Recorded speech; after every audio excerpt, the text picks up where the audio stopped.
Música, memoria y movimiento unidos por la misma letra. Esto es Mujeres que Suenan, con Martina Orrego, desde los estudios de MediaStream. Presentado por The Line. En el capítulo de hoy, Nicole. Seguimos avanzando en esta temporada 2024 de Mujeres que Suenan, un espacio para conversar, para conocer, para inspirarnos con diferentes artistas. Y una que queríamos tener hace rato, porque su carrera nos inspira, porque es un ícono de la música popular chilena, es Nicole. Así que le damos la bienvenida, Nicole. Gracias. Oye, y bienvenida también a todas y todos quienes están conectados, quienes nos están mirando, quienes nos están escuchando. Agradecimientos, por supuesto, acá en el estudio de MediaStream, nuestro estudio feminista que dijo Está la otra vez Princesa estudio. Alba, sí. Y también junto... El color morado, ¿cierto? Me encanta. Ahí toda la onda. Increíble. Y también junto a The Line, tienda de streetwear, zapatillas y puras cosas hermosas, que después le vamos a tener un regalo a Nicole. Eso se lo vamos a entregar al final. Yo fui a la tiendita, sí. Fui a las tienditas ahí de The Line, así que les vamos a mostrar que la elegimos. Y de verdad que teníamos muchas ganas de conversar contigo, porque en otras conversaciones con artistas siempre has aparecido. Tu nombre es un referente de lo que has hecho y también de lo que haces todavía. ¿Cómo se hace para mantener una carrera por 35 años? Yo creo que hay que seguir haciendo lo que te apasiona y seguir descubriendo, seguir aprendiendo. Siempre me ha gustado mucho estar atento también a lo que sucede a mi alrededor, involucrarme, colaborar. Yo creo que eso también hace que uno vaya generando nuevas instancias, nuevas oportunidades y también en la creación de la música misma. Yo creo que es tan importante observar, estar con los otros y eso que pasa ahora que es muy bacán, sobre todo con la música urbana que vino a decirnos, miren lo bueno que es colaborar. Era algo que yo desde siempre añoraba. En Chile en los 90 no era muy dado que los músicos, sobre todo de distintos estilos, quisieran colaborar.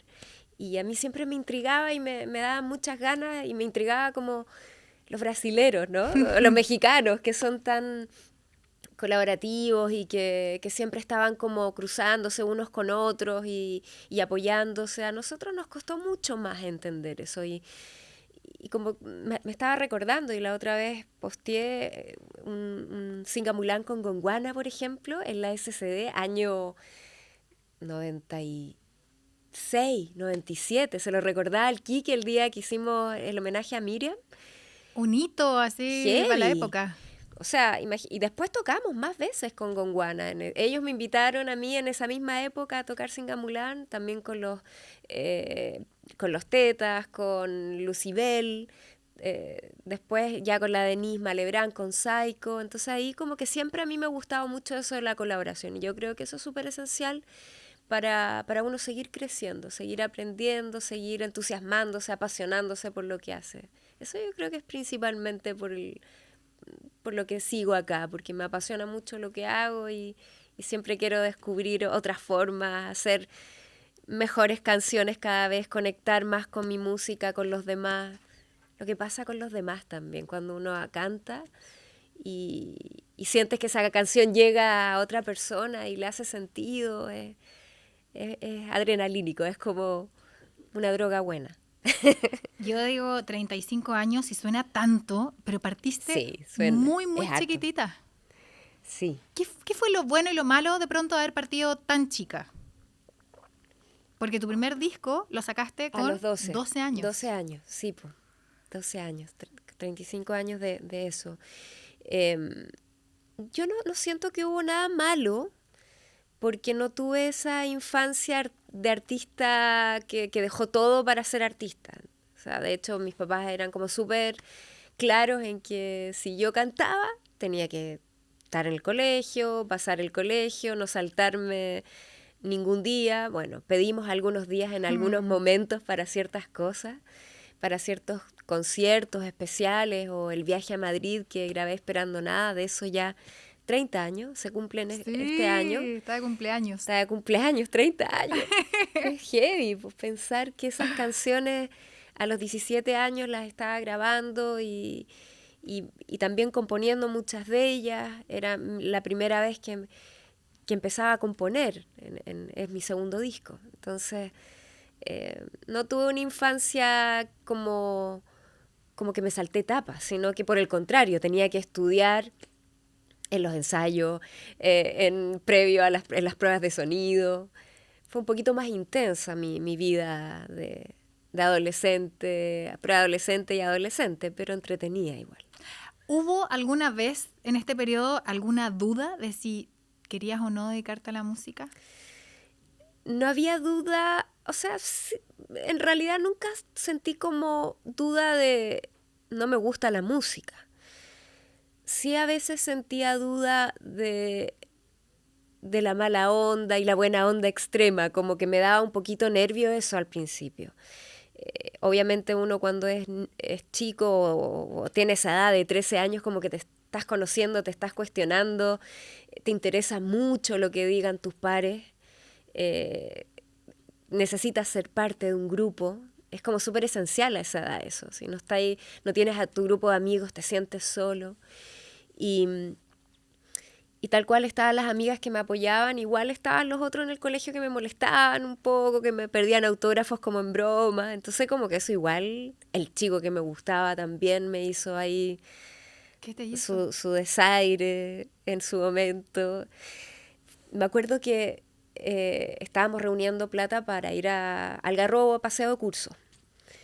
Y yo comento que esto era 13 años, así como séptimo, octavo básico.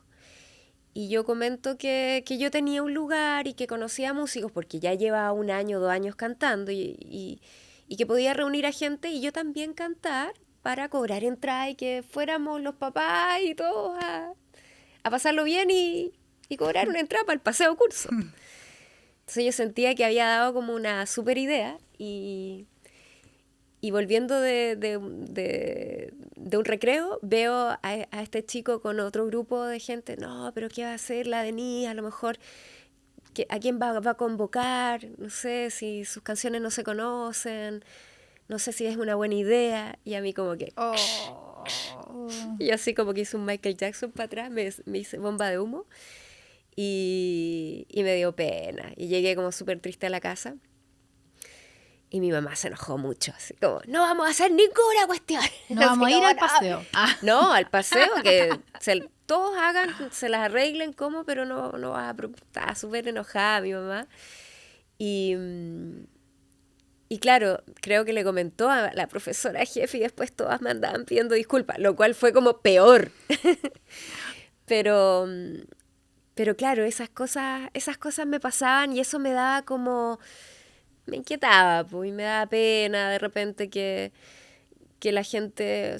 Yo entendía que te podía gustar o no la música o como yo cantaba o que les diera nervio verme en la televisión y después de compañera, pero como la mala onda no sé si la entendía mucho. Y eso no es que me hacía dudar del canto, sino que me hacía... o de la música, de mi amor por la música, sino de dedicarme a la música. Era el lado no tan bueno. Ese era el lado, sobre todo a esa edad, pero rápidamente a los 17 ya... Dejé igual 1 año de cantar por eso. O sea, como que le dije a mi mamá y a mis papás a los 14, 15, ya llevo 2 años cantando este disco, quiero aprender a componer primero. Ahí me regalaron mi primera guitarra y empecé a juntarme con amigos músicos de mi hermano, que es un poco más grande, y empecé a aprender a hacer canciones, que era lo que quería. Y esas canciones quedaron en Esperando Nada, este disco de los 30 años.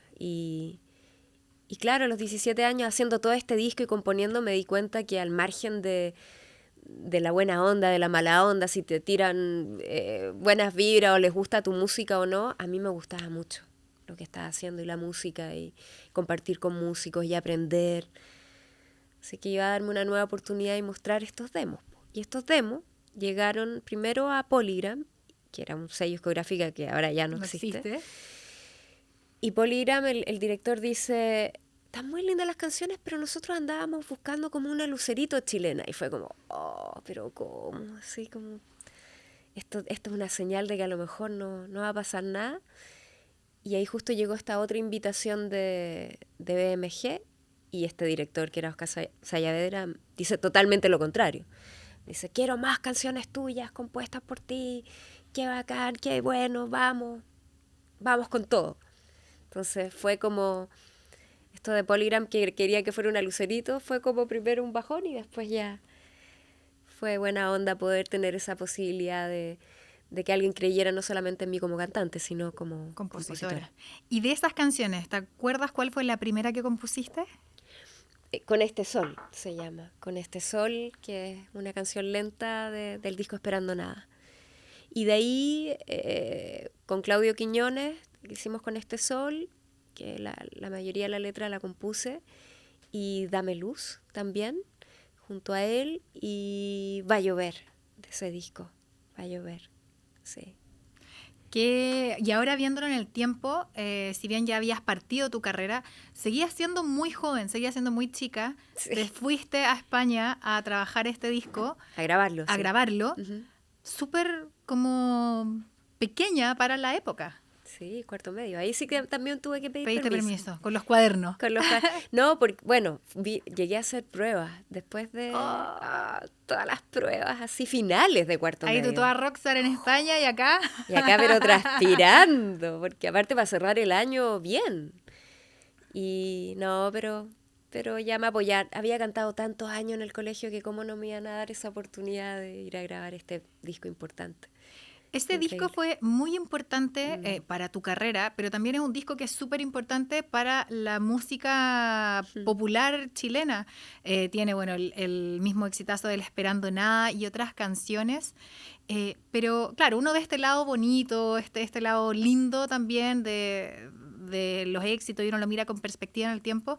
Pero en ese momento estabas más o menos sola como mujer en la industria de la música. Sí.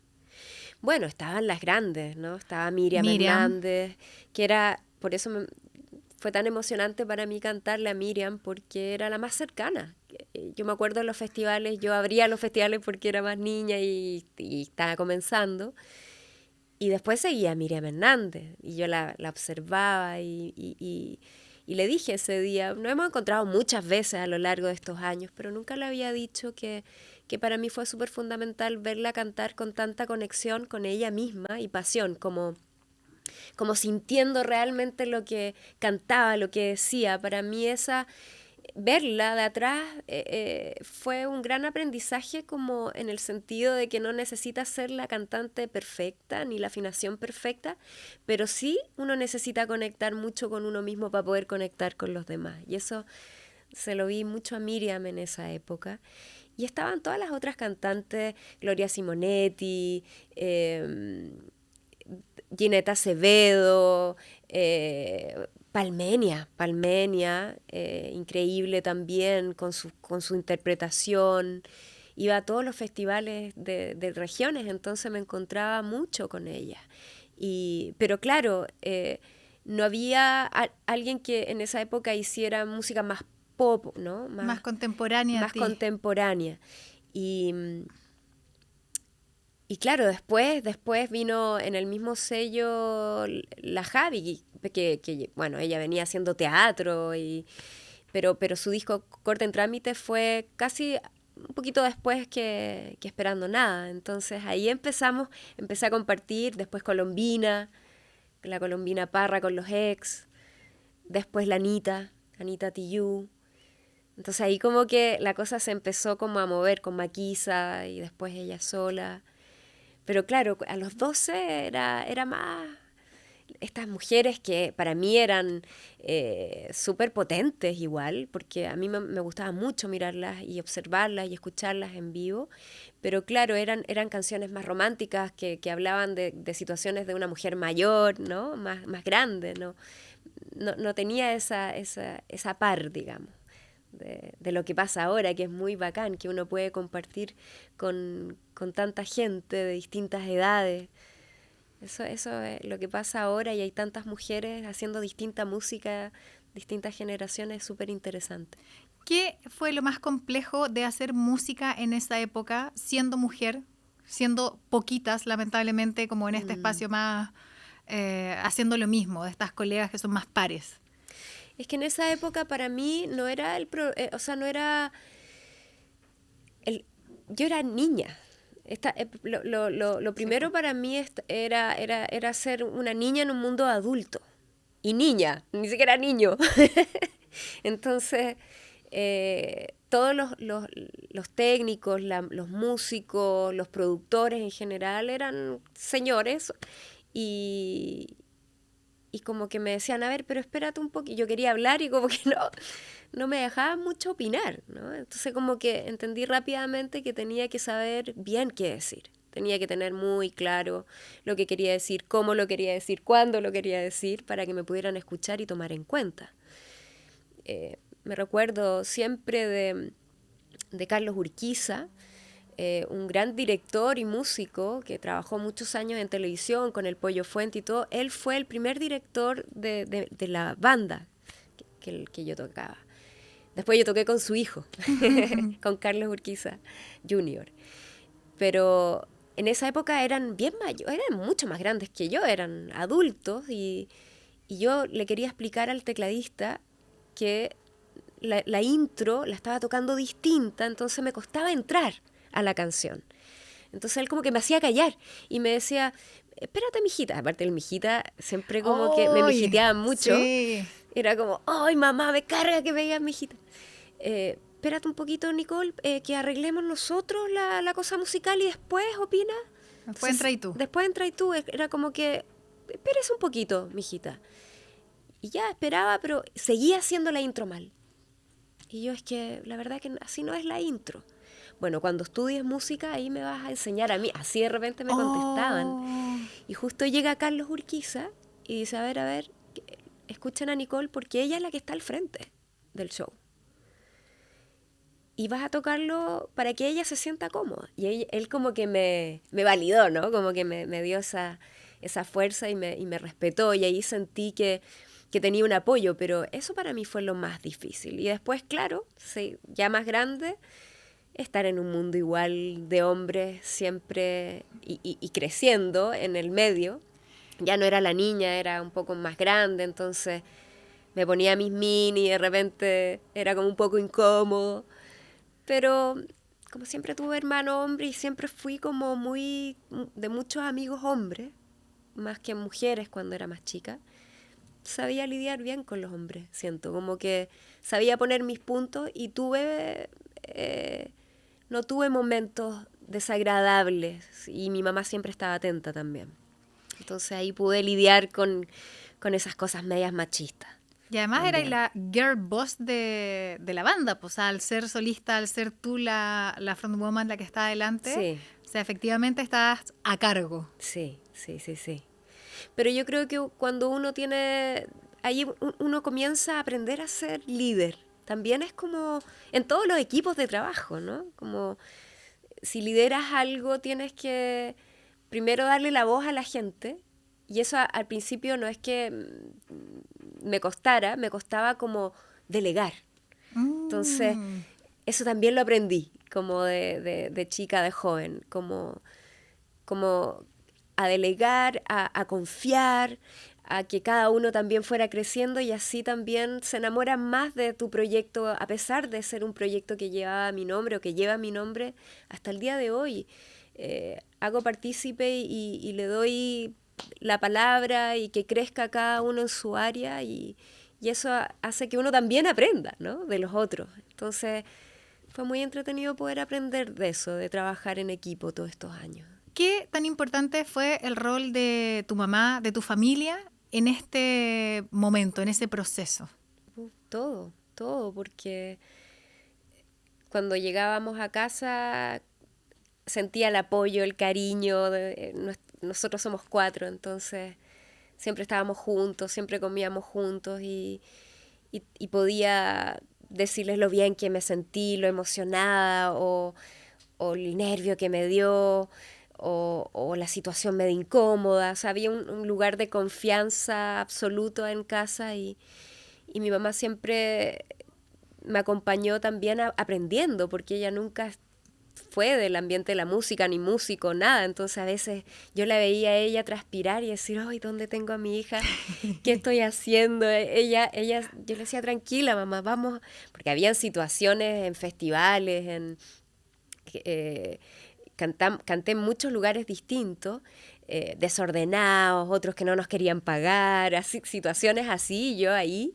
Entonces mi mamá de repente se sentía muy mal, pero siempre en el fondo ella me decía, mira, si no quieres cantar, si no quieres seguir cantando, no lo haces y volvemos al colegio y la vida, pero cuando uno se compromete a algo, o sea, si ya nos comprometimos, tenemos, a menos que esté enferma, algo que pase muy extraordinario, bien, pero si no, hay que estar. Aquí la gente, los músicos viven de la música, los técnicos viven de la música, gente paga entrada para ir a verte, hay mucha gente trabajando atrás y uno no puede llegar y decir, no, hoy día me levanté y no quiero ir a cantar. Entonces como que fue muy claro para mí la responsabilidad y como cumplir si uno se comprometía a algo y tener respeto por el trabajo de los demás. Entonces, con eso yo ya me sentía muy bien de decir, mamá, creo que eso no va a coincidir con las vacaciones de repente. Y lo hacíamos con tiempo y generalmente de los 3 meses de vacaciones, 2 meses me dedicaba a viajar y el último mes estaba ahí de vacaciones con mis papás, mi familia, o invitaba a amigas que me acompañaran a los conciertos. Pero sí, canté mucho de niña y fueron experiencias distintas, increíbles, conocer a mucha gente, conocer muchas ciudades. ¿Cuál fue el primer escenario al que te subiste? ¿Del colegio? Sí, bueno, por supuesto. Sí. Colegio fue que el profesor de música dijo, o tocan la flauta o cantan. Y a mí la flauta dulce siempre me pareció un poquito aburrido. Así que ahí canté. Y canté una canción de Pandora. No. Y canté después Ben de Michael Jackson en un concurso del colegio que era, yo estaba en 7º básico y era hasta los grandes y lo gané. ¿En serio? Sí, ¿A todo el colegio? gané, sí. Gané y ahí fue como, vamos, Denise, ¿podrías cantar también en el aniversario, en la fiesta de despedida? La canción del adiós la canté por muchos años. O sea, yo me encontraba con gente de mi colegio, mayor que yo, que porque soy cantante y todo, me reconocen. Tú me cantaste la canción del adiós. No, muchos años. Al final me la tuve que cantar a mí misma también. Así como, llegó la... Oye, yo tengo una duda. ¿Te volviste a encontrar con el chiquillo ese que te gustaba y que te hizo ahí el desaire en el colegio? Sí, no, pero es que terminábamos juntos el colegio. Sí, toda la vida ahí con Manuel. Sí, no, buena onda. Después ¿Se arrepintió? Sí, buena onda, sí. Nicole, tú has sido vanguardista en hartas cosas. The Line siempre nos habla de cruzar la línea de momentos donde nos lanzamos y donde nos arrojamos. Y hay una canción que es Sirenas, que Sí. siento que es una canción muy importante y sobre todo en la época porque habla de el amor entre dos mujeres Sí, sí, y sí. que en ese tiempo es algo que no se hablaba en absoluto y tú lo hiciste en Código Pop, es una canción que presentaste en medios de comunicación. Hablemos un poco de eso y de lo que significó en ese momento una canción como esa. Sí. Yo, bueno, era el disco Sueños en Tránsito y empecé a escribir varias canciones para ese disco y fue una de las primeras. De hecho, creo que a Gustavo Cerati cuando lo invitamos al estudio a escuchar las canciones para ver si Productor del disco. si decidía producir este disco, le mostramos Despiértame, Sirenas y Cielos. Teníamos tres canciones. Y él aceptó con esas 3 canciones ser el productor. Entonces sentí que Sirenas, tanto como Despiértame, eran canciones muy potentes y me gustaban mucho. Y Sirenas, en general el disco para mí fue como un medio de plantear lo que yo estaba viviendo saliendo del colegio. Ya había salido del colegio viviendo la vida de adulta realmente y observando todas las desigualdades, las injusticias.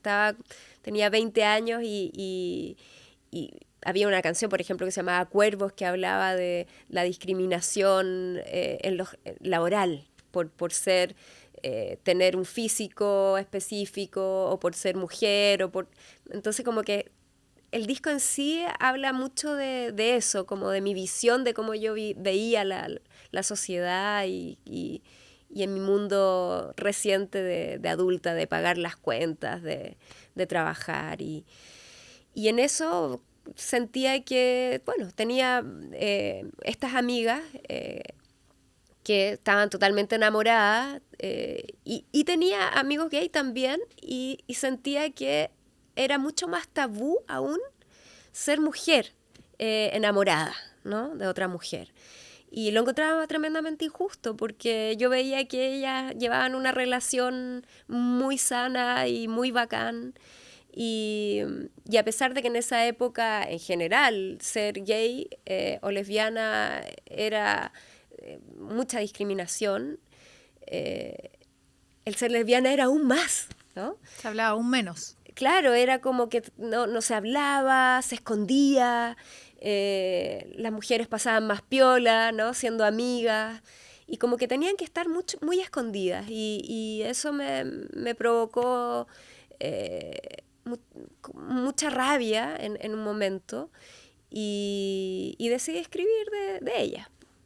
La gente se preguntaba si yo era una de esas sirenas, y yo decía, mira, si me gustara otra mujer, lo hubiese puesto en primera persona, tengo pololo, pero a mí siento que este es un tema que hay que hablar, que por qué el amor tiene que, o sea, por qué uno tiene que meterse en la vida primero del otro, y si el amor es el amor, ¿no? Entonces yo lo veía tan sano en ellas, tan bacán, que me parecía que era un tema, y nunca me imaginé que me iban a escribir mucha gente agradeciendo esa canción, porque, bueno, hasta el día de hoy mucha gente sigue escondida, ¿no? Que no acepta o no quiere salir al mundo por familia, por los prejuicios que todavía existen, menos, pero en esa época eran mucho más. Mucho más.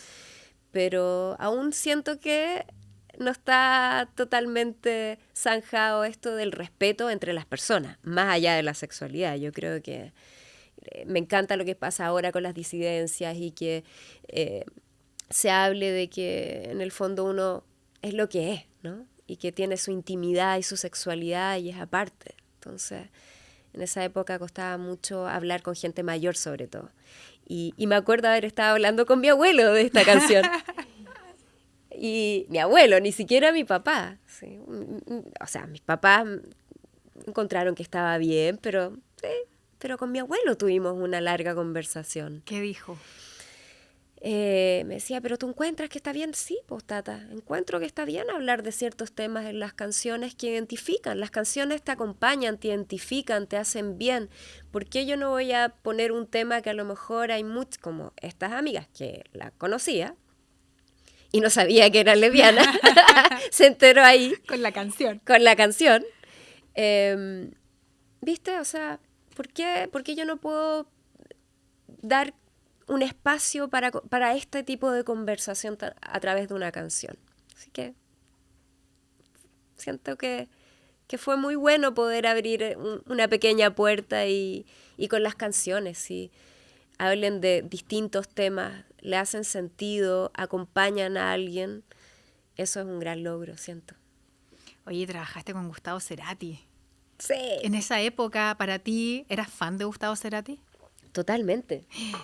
O sea, era fan desde el primer disco de Soda Stereo, que me lo compré, creo que el de Charly García y Soda Stereo, el disco Soda Stereo, el primero, me lo compré con mi mesada. ¿Y cómo se hace para Actúa Normal? Vas a trabajar con Gustavo Cerati. O sea, primero el llamado que me haya contestado fue súper heavy. Y después, bueno, ¿cuándo puedes ir al estudio? Mañana. Y yo sí le corté, ok. Y llamé a Andrés, mañana va a ir, a mi partner del estudio, Andrés Silleros, con el cual compusimos las canciones. Y cuando apareció en el estudio, estábamos, o sea, yo creo que llegamos 2 horas antes, respiramos los dos, estábamos nerviosos. Imagínate, iba a llegar Cerati a escuchar tus canciones, o sea. Pero él fue muy buena onda, muy generoso.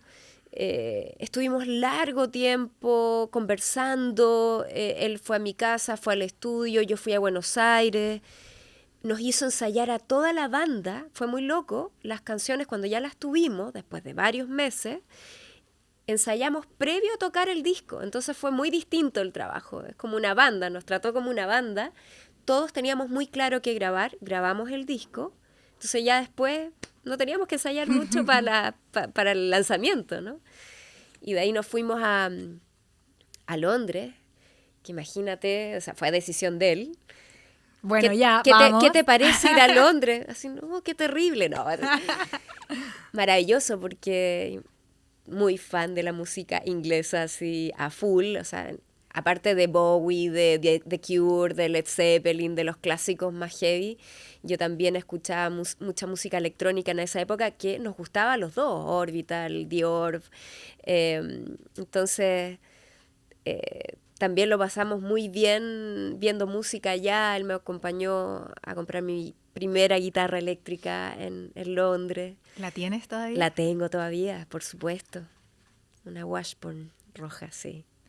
Gustavo Cerati contó lo importante que había sido además tu disco para él con su carrera, porque después de eso lo llamó Shakira. Sí. Habría escuchado las canciones y con eso se interesó en que Gustavo trabajara con ella. Sí, me contó en esa época.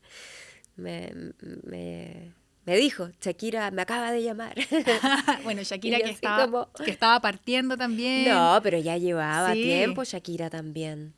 Y yo le dije, pero qué increíble, ¿vas a hacer algo con ella también? Sí, ahí estoy viendo. Se hizo con un poco de rogar con Shakira, parece, porque después, años después, trabajaron en distintas canciones. Exacto. Y increíble que Shakira haya escuchado mi disco. Yo una vez la encontré, años después, pero nos encontramos en un evento de MTV en Miami, muchos años atrás. Y ella andaba perdida, y yo sabía que la reunión o la fiesta era en la azotea. Y yo le digo, en el último piso, vamos. Y nos fuimos juntas en un ascensor, pero como que no me atrevía a decirle que era cantante y todo, sino que hoy la del disco era yo. Y la del disco era yo, gracias. No le dije, pero le dije, ¡ay, qué bueno conocerte, qué increíble y todo! Pero no supo que la del disco era esa niña del ascensor. Quizás sabrá algún día, todavía puede Algún saber. día. Nicole, después aparece esta aventura de irse a Estados Unidos, de irse a Miami con, cuando salió la noticia, era como Nicole firma con el sello de Madonna. Sí. El sueño de todo artista, o uno de los grandes sueños del artista, que te tomen, te lleven a trabajar en la industria gringa en ese tiempo con todos esos pergaminos. Sí. ¿Cómo estuvo ese llamado telefónico? Fue increíble porque, bueno, yo me había ido a México el 2000 a ver qué pasaba con la intención de que BMG México, yo estaba en BMG Chile, me contratara y hiciéramos ahí un cambio de país, que no resultó, porque a pesar de que llegué a México y BMG me trató súper bien, justo empezó todo esto de Napster y como que me decían, nos encanta el disco Sueños en Tránsito, pero no podemos contratarte porque estamos despidiendo a muchos músicos mexicanos en este momento, que es muy difícil. Entonces yo así, ¿ya? De hecho, al tiempo después se unió BMG con Sony. O sea, Sony compró BMG. Y ahí entendí que ya estaba todo perdido. Todo se derrumbó. Y entonces estuve como 1 año y medio entre tocando en México, componiendo con músicos. Yo ya tenía esta herramienta de hacer clases.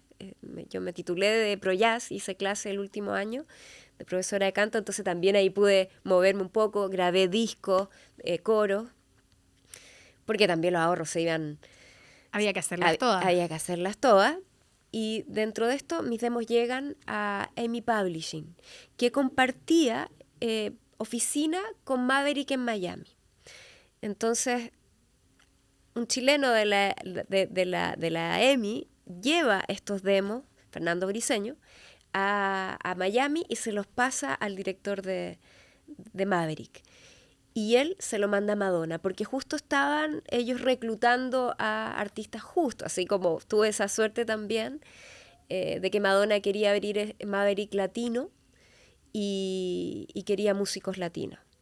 Y ahí le dice Madonna, yo no puedo o sea, no me puedo imaginar a Madonna escuchando esos demos, aparte que muchos los hice en un teclado, que era un Trinity Korg, y yo aprendiendo a hacer base, o sea, imagínate Madonna escuchando así como, como muy, muy sencillo, y yo así, ¡ay, mis demos! Pero bueno, le gustaron, y dijo, vayan a verla, ¿a dónde vive? Vayan a verla que les haga una audición. Yo nunca había hecho una audición como tal, cuando niña, a los 12 años, canté a capela y me hicieron una entrevista y eso fue, pero como tocar con la banda 10 canciones que hice en una casa para los ejecutivos de Maverick en México, fue como, esta es mi oportunidad, así como examen de grado, así como que me tiritaba el ojo. Y para 4 personas y con full banda. ¿Qué canción tocaste? Tocamos varias de Sueños en Tránsito, Despiértame, Sirena, Cielo, algunas de Esperando Nada también. Y ya termina la reunión y él así como con cara, bien, bien, me dice, ¿vamos a comer? ¿Hablas en inglés? Y yo, sí. Y así como, por favor, colegio, que el colegio ahora demostrara que el inglés era bueno. ¿Y vamos hablando inglés? Y yo, dale, ok. Como, yes. Yes, no problem. Y ahí, bueno, no sé si hablé mi mejor inglés, pero resultó y me contrataron.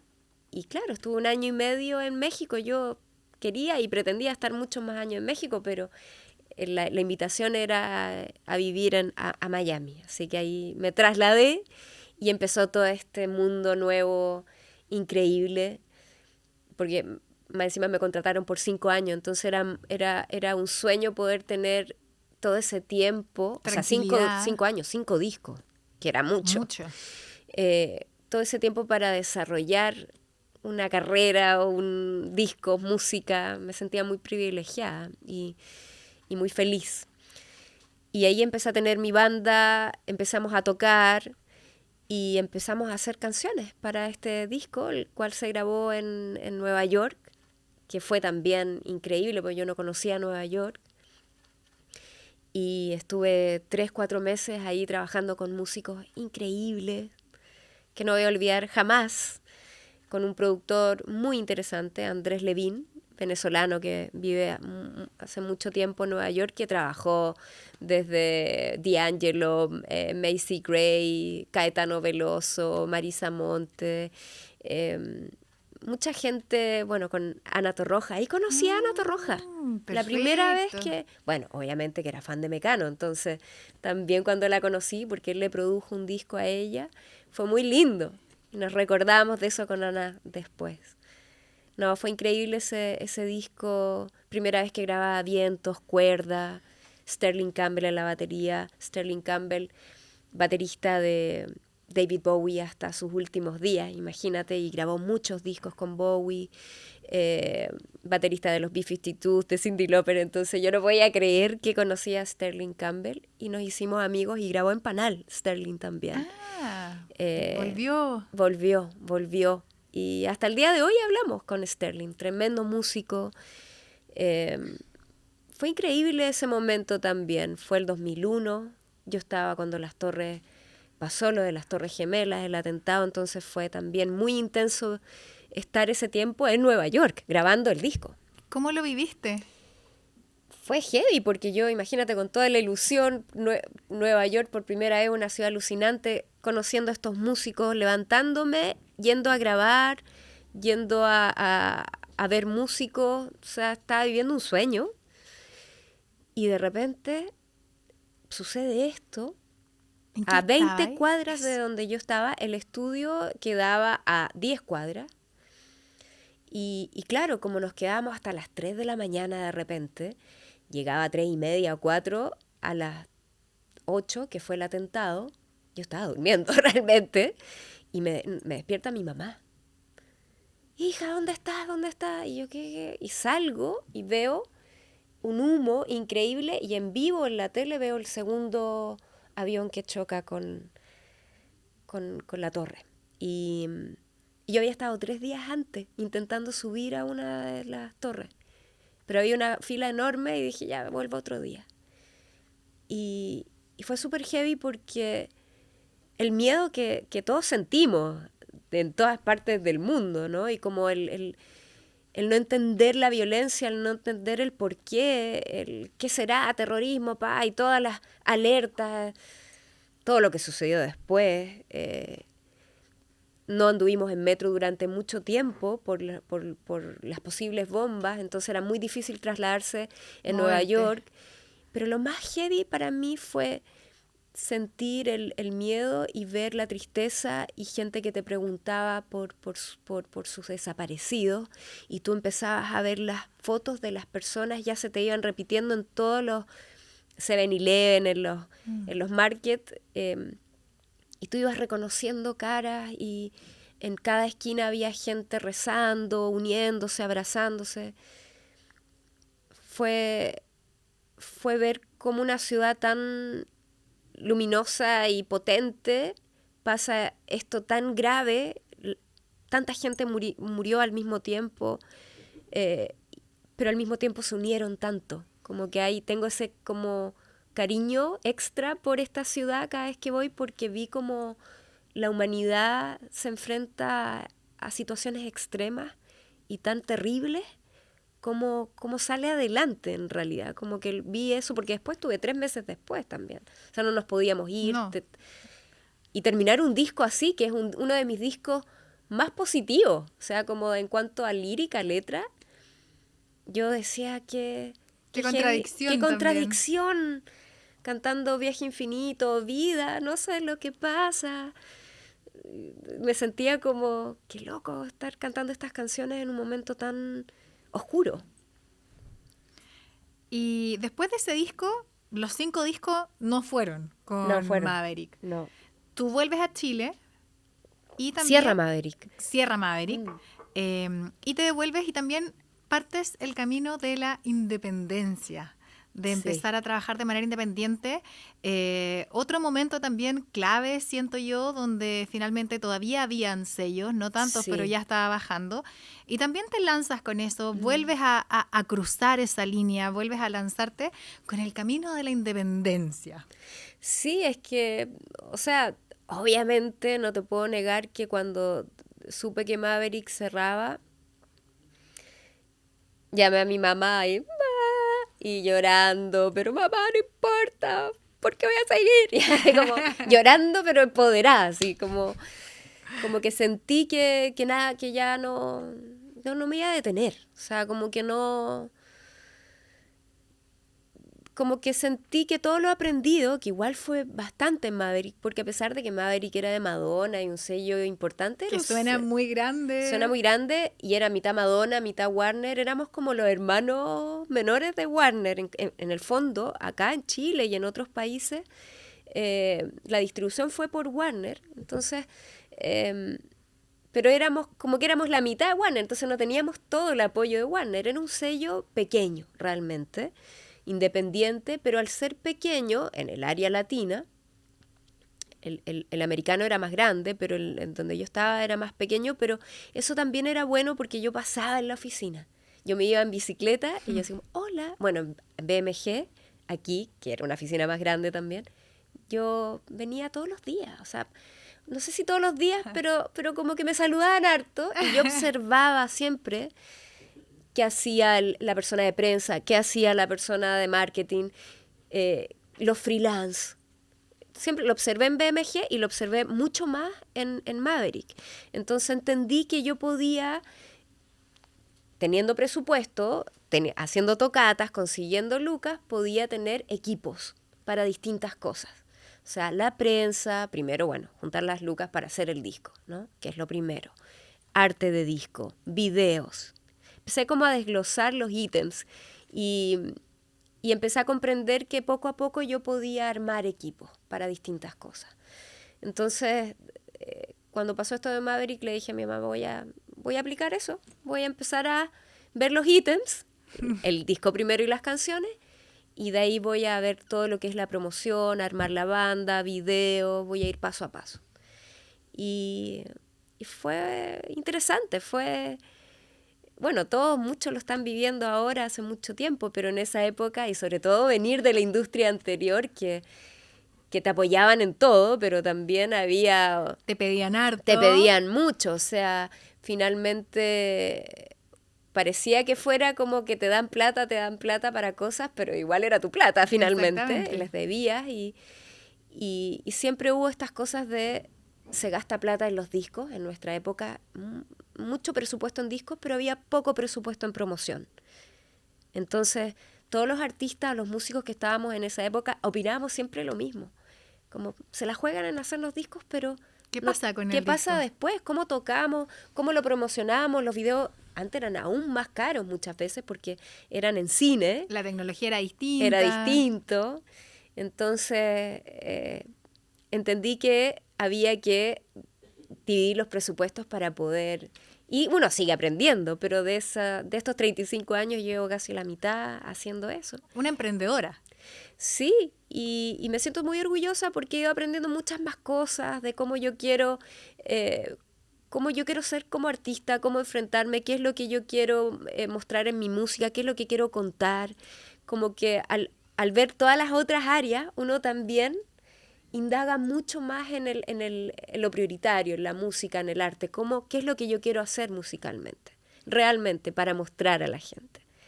Y a nivel visual, qué es lo que quiero decir. Y lo visual implica no solo videoclip o la portada de un disco, implica qué tipo de show en vivo quiero hacer, qué tipo de luces, qué colores, Entonces, todo eso me ha gustado mucho indagar, aprender. Son ramas creativas que son muy interesantes también. Y armar equipos, lo que hablábamos al principio. Ha sido muy bonito para mí. Ver crecer a gente con mi proyecto, que esa gente también me enseñe, me aporte, pero por sobre todo ver crecer a gente alrededor de algo que nace de mí y que puedo impulsar a otra gente, también ha sido algo que me ha motivado realmente. Hablando de crecer, también creció tu familia, se armó tu familia, uno que te ha visto en conciertos, ve que ahí está Celeste, León, Sergio también, en primera fila, cantando todas las canciones, se han subido al escenario. ¿Cómo ha sido también para ti el trabajo de ser artista, de ser música y de ser mamá? Bueno, como todas las mamás trabajadoras en todo tipo de trabajo, ahí dividirse, organizarse, ver las prioridades también. Para mí, mi mamá fue, mis papás, los dos, pero mi mamá fue la que me pudo acompañar más. Ella en su momento renunció a su trabajo cuando yo fue súper heavy para mí eso también, pero como que un momento en que ella dijo, dale, me lo voy a jugar y vamos con todo, te acompaño. Y mi papá ahí también apoyando eso. Entonces veo que ellos fueron tan importantes para lo que pude desarrollar o mi pasión y como soy como persona que creo ir hacia adelante, creo buscar siempre algo positivo y nunca abandonarme a pesar de todas las dificultades que uno puede tener. Entonces, para mí siempre ha sido fundamental estar ahí con los niños, con los hijos, muy desde la contención primaria, desde el pecho, desde el cariñito, desde que dormir juntos, hasta las conversaciones que tengo ahora con ellos, sus actividades. Muchas somos mamá Uber, para allá y para acá, para allá y para acá. Pero yo recuerdo que mi mamá también iba para allá, para acá, y la Celeste le gusta el voleibol, le gusta la música, pero está más... ella me dice, mamá, yo soy ahora la única que no hace música en la casa, pero me gusta el deporte. Y vamos con lo que a ella le guste. León, baterista, ya toca hace varios años, tiene su banda. Le encanta, me dijo el otro día, mamá, ¿me ayudas a grabar algo y a componer? ¿Me enseñas cómo a grabar y a producir? Ya, ok, vamos. Enciende eso, Pro Tools, pa. El cable, la batería, vamos. Partamos por la batería, que es lo tuyo. Después, ¿qué queréis decir? Letra. Hicimos nuestra, o sea, su primera canción. La ayudaste a producir tú. Sí. Entonces yo le dije, mamá, gracias por... Y me agradecía.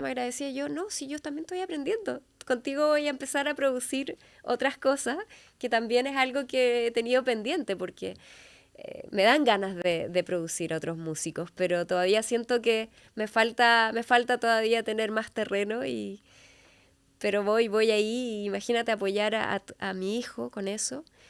Entonces, por ejemplo, he estado todos estos años trabajando mucho en Chile, fui a Buenos Aires en su momento, fui varias veces a México en estos años, pero obviamente que me di cuenta que cuando uno quiere estar en otro país, sobre todo hoy en día que hay muchos músicos, uno tiene que ser más constante.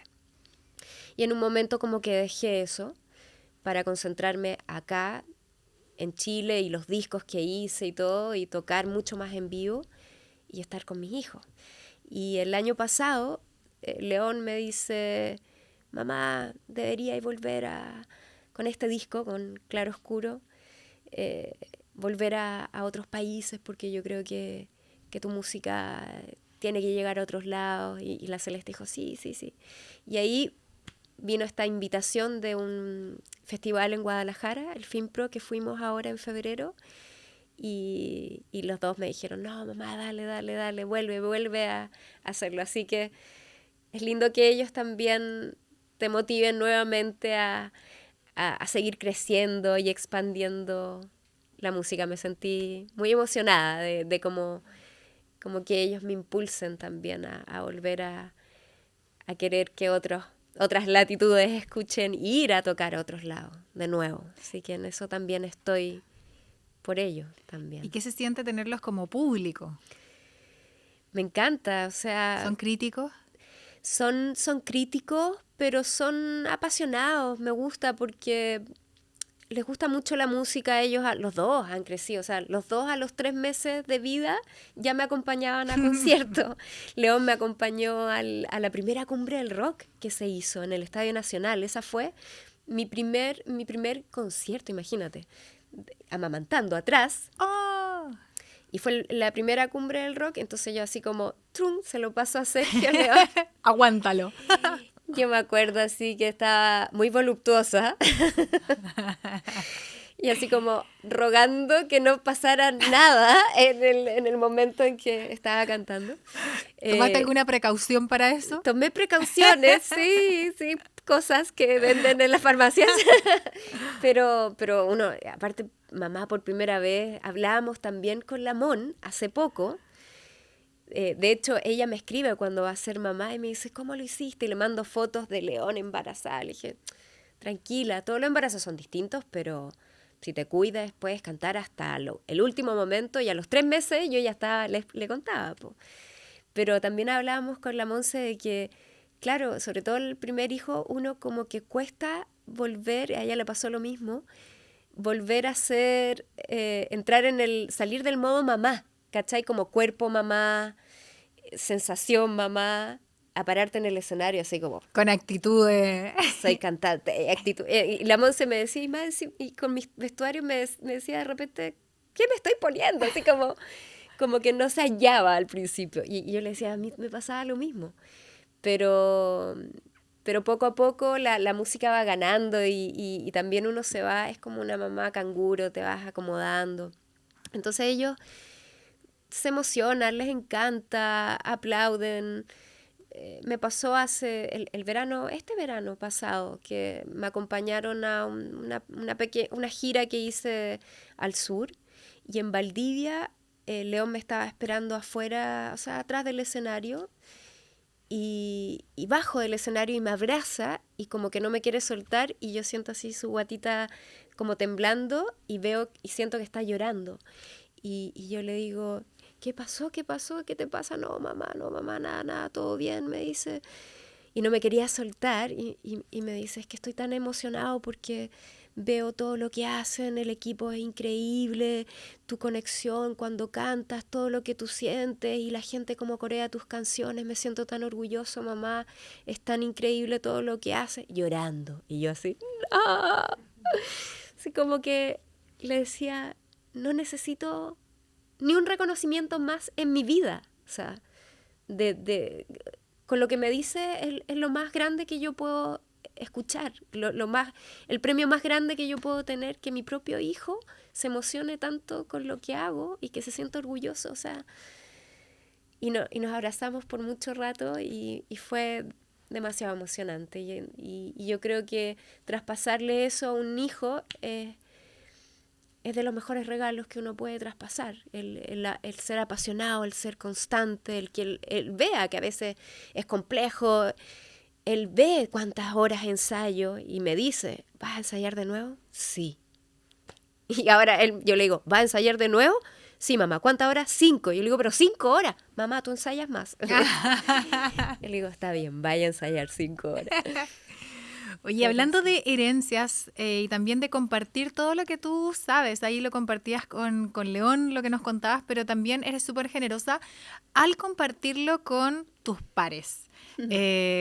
Vamos a transparentar una cosa, justo antes de que cuando nos estábamos sentando, te estaban llegando mensajes de Yorka, de Sí, Carla Grunewald, sí. también, ¿cómo ha sido como ser tan generosa finalmente y estar en contacto tan cercano con tus pares también de nuevas generaciones, diferentes estilos? Es que yo siento que la generosidad es recíproca. Lo que hablamos al principio, yo creo que el estar colaborando, el estar interactuando, para mí también es un fuego, nuevas creaciones, me abre la cabeza a querer ir para distintas melodías, el aprender del otro para mí siempre ha sido fundamental y el traspasar conocimiento yo creo que es algo que hay que hacer. O sea, yo lo siento igual muy femenino, es algo que va como, yo siento como de esto de ser madre, un poco, de querer como pasar información, lo que uno ha aprendido y también quizás yo por no tener, ser niña y no estar en un mundo de adulto más cercano a conversar con gente de mi edad, no tuve esa instancia. Y mi mamá también, no, como te decía, no estaba en el mundo de la música, nos sentíamos un poco como, ¿qué hacemos acá? ¿Cómo será? ¿Firmamos este contrato o no? Mi mamá así como firmando por mí me decía, ¿firmamos o no? Revisémoslo con un abogado. ¿Cuál abogado? Así como, no sabíamos nada. Entonces, siento que el poder traspasar información valiosa es algo que es un deber.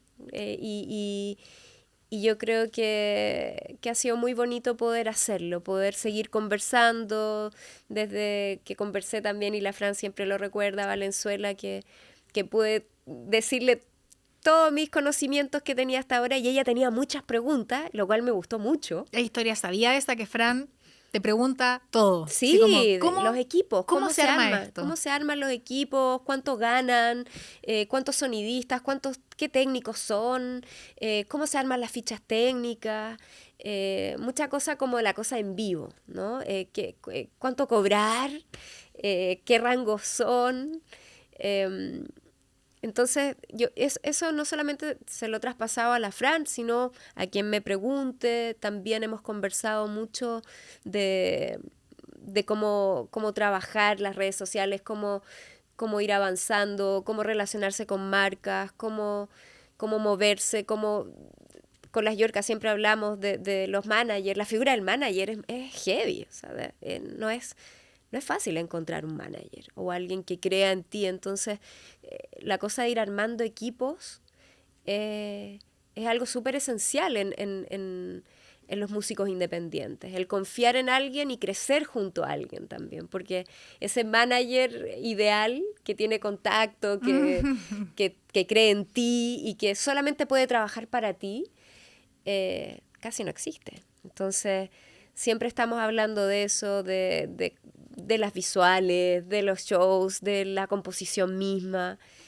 y no solamente con mujeres músicos, sino que también pasa mucho con con hombres, con ahora de todo, ¿no? Entonces hay una conversación general muy bonita, como de apañarse, de acompañarse y de traspasar información. Y a mí también me han ayudado mucho. El que uno también diga lo que sabe, hay cosas que no sabes Que las y que llegan y que me han servido mucho. Así que la generosidad va por todos lados.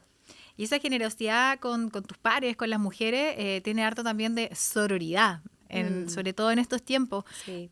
¿Qué es para ti el feminismo?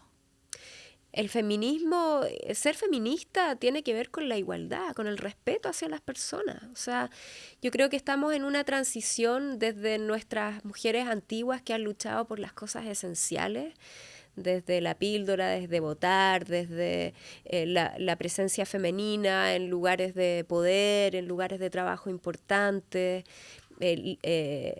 lideresas, ¿no? Como líderes en ámbitos que antes no se veía, ha sido muy fundamental de lo que se está viviendo hoy. Y hoy yo siento que hay una conversación mucho más allá, mucho más extrema en cuanto a que las generaciones jóvenes realmente quieren cambiar radicalmente ciertos patrones que no se han podido cambiar desde hace mucho tiempo. Y lo cual revoluciona la sociedad, ¿no? La revoluciona en cuanto a la gente que es más conservadora, más grande, más antigua, que le cuesta entender que las mujeres jóvenes hoy día ya no aceptan la falta del respeto, no aceptan el que se invada o el acoso. Entonces, yo siento, y lo hablo con mi hija y lo hablo con mi hijo también, por supuesto, de que es una transición el entender que todos tenemos que ser respetuosos, que todos tenemos que tener las mismas posibilidades, las mismas oportunidades. No por ser de un género u otro tendrías que tener más posibilidades de llegar o de mejores sueldos. Pero claro, hay veces que generaciones mayores entienden que hay violencia, ¿no? De las mujeres de decir, nosotros somos mejores.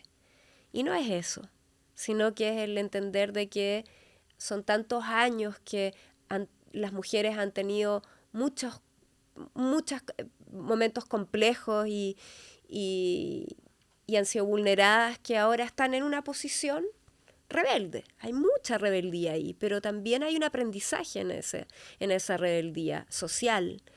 Y yo siento que estamos por un buen camino porque yo siento que hoy es mucho más transversal la conversación generacional y que mujeres mayores que yo, mi generación y mujeres más jóvenes estamos conversando mucho más y estamos entendiendo que el feminismo, y lo estamos traspasando, es el respeto y la igualdad. Eso es la igualdad, equidad más bien, porque entre mujeres somos muy distintas también. Obvio que entre los hombres y mujeres somos distintos, pero nos complementamos y podemos tener la igualdad de posibilidades. Y es eso, es entender que el respeto es lo más importante finalmente. Nicole, con 35 años de carrera, los 30 años de Esperando Nada, este disco tan importante, ¿cuáles son los desafíos personales como artista? Después de haberte subido a tantos escenarios, haber viajado, haber grabado tus discos en los estudios soñados, ¿cuáles son tus desafíos los más de adentro? Los más de adentro, seguir haciendo música que me apasione, que seguir haciendo canciones que yo sienta que me hacen sentido, que me hacen vibrar, que me conectan, que disfruto cantando y también que le hagan sentido a otra persona, porque sé que las canciones quedan flotando en el tiempo, traspasan generaciones y hacen tan bien. La música tiene una conexión divina, la música une, la música convoca, la música sana.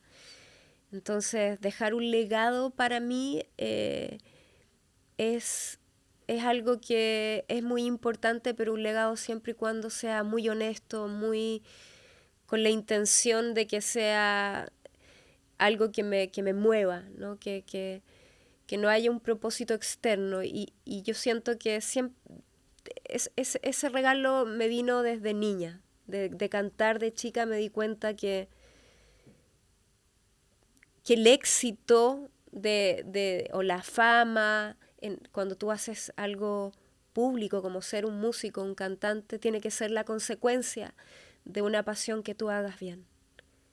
Porque si es al revés, la cosa no funciona, no seguiría cantando todavía. Lo que a mí me mueve es lo que me pasa cuando me siento a hacer una canción o cuando me paro frente a gente a cantar y veo a la gente vibrar tanto como yo. Esa energía, ese traspaso de energía que es físico, pasan cosas, ¿no? Verdaderas. Y esa es mi intención, cantar, seguir haciendo canciones y seguir encontrándome con músicos que me inspiren, con gente en el camino, no solo músico, con toda la gente técnico, con gente como tú también, que hace que se comunique lo que está pasando a nivel musical y social, y encontrarme con gente interesante que me haga contar historias, que nos conecten. Queremos seguir escuchando todas estas historias.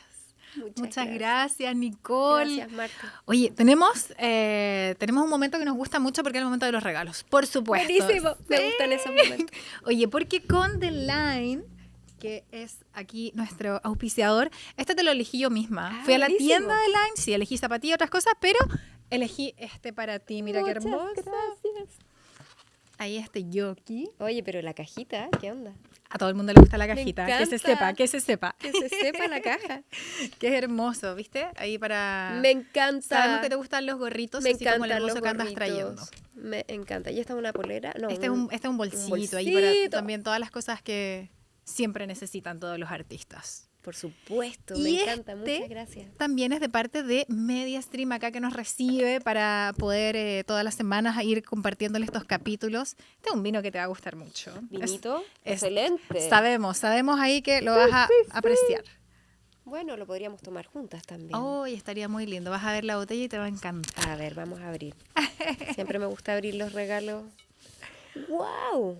Sí, es de la viña Vic, así que te va a encantar. ¡Ay, qué bonito! ¡Qué lindo! Es un rosé. ¡Qué rico! Heladito. Ahí está. Cachapoal. Para del celebrar todas las cosas que Gracias. estoy segura que hay ahí para Siempre hay disfrutar. que celebrar. ¿Cierto? Siempre hay que celebrar.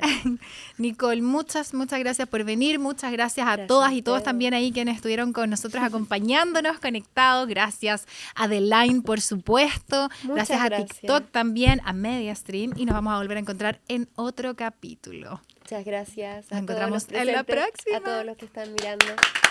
Gracias. Esto fue Mujeres que Suenan. Música, memoria y movimiento unidos por la misma letra. Desde los estudios de MediaStream. Presentado por The Line.